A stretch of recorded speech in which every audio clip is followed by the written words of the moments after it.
આજે ધૂળેટીનો તહેવાર છે.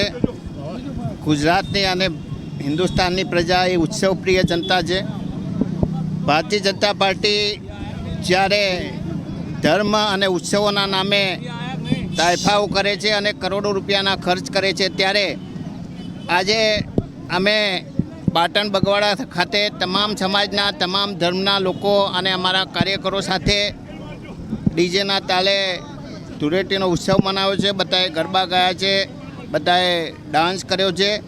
અને જ્યારે ભારતીય જનતા પાર્ટી ધર્મના નામે સમાજને તોડવાની વાતો કરે છે, ત્યારે મીડિયાના માધ્યમથી અમે પાટણની જનતાને અને ગુજરાતની જનતાને ઉત્સવો સારી રીતે ઉજવે, પરંતુ સામાજિક સમરસતા બનાવે, સમાજનું સંગઠન સચવાય અને ખોટી વાતોમાં આવી અને ધાર્મિક રીતે વિભાજન ના થાય એ વિનંતી કરું છું. અને આજે તમામ લોકોને ધૂળેટીની શુભેચ્છા પાઠવું છું.